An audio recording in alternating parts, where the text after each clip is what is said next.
In today's Get Healthy segment, getting away for spring break sounds great, restful, relaxing, all of that, but sometimes travel can bring sleep troubles, different time zones, maybe a different bed, a different daytime routine. So how do you overcome all of that and keep a good sleep schedule during your trip and when you come back?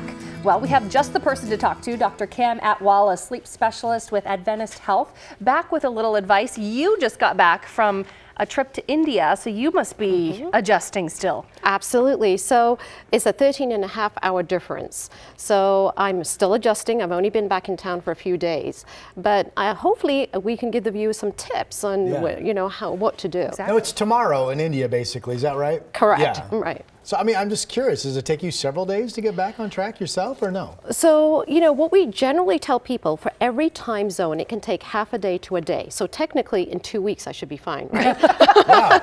What are you doing during that 2 weeks? We booked you too early. Right. But no, what I also tell people that it's more difficult if you're traveling eastward and easier if you're traveling westward, because it's easier for our biological clock to adjust to gaining time rather than losing time. So, if you're traveling from the west coast to the east coast, it's going to be more difficult. People from the east coast traveling to the west coast is going to be easier to adjust. That's why daylight saving time that we just had seems to be harder on people. That's exactly right. And falling back is easier. So tell us about the term jet lag. What exactly is that? What is it doing to our body? So we have a biological clock internally that tells us when to be alert, when to eat, when to sleep, and even body temperature. So when that clock gets out of sync with the external clock, those body functions are very disrupted. So you can be irritable.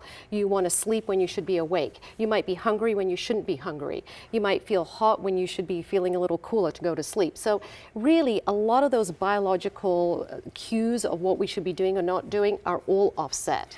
I've tried melatonin in terms of trying to reset that clock. Do you advocate for that? I think, what I tell people, whatever works for you. Melatonin is a tool in your toolbox that you can use. Bright light therapy is always good if you want to be alert. Keeping it dark if you want to be asleep. And remember, melatonin gets your body ready for sleep. It doesn't actually induce sleep. But like we've talked on other segments, when we fall back or spring forward, I think the key to this is when you are traveling, always travel when you are well rested. And what I mean by that, last minute packing, we're always rushing around, right? But really, when you know that there's going to be time difference, get rest, exercise, hydrate. Hydration is so important. And when you're going on the plane, take things that you know will keep you comfortable. Cotton clothing, loose clothing.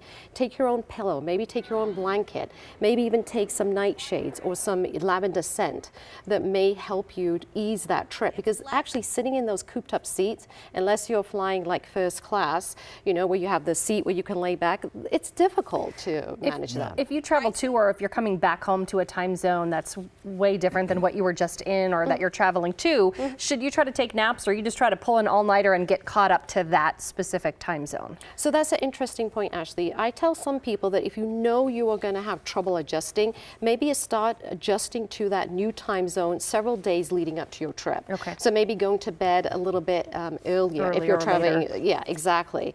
But then, also when you get there, like I always adjust my clock on my watch to the time where I'm traveling to. So then when I'm in the plane, I'm like, okay, well, in India, it's this time and I should be doing this. So then I try to do that on the plane. But you can manage, like if you're really sleepy, with short naps, maybe 20-minute naps. If you're supposed to be awake, you can get out in the bright light and maybe have a little bit of caffeine to make that adjustment. Okay, Dr. Cam Atwal, thank you very much for I've been doing it all wrong with my all-nighters before the trip. Figuring I'll be so tired when I get on the plane, it never quite works. Not quite.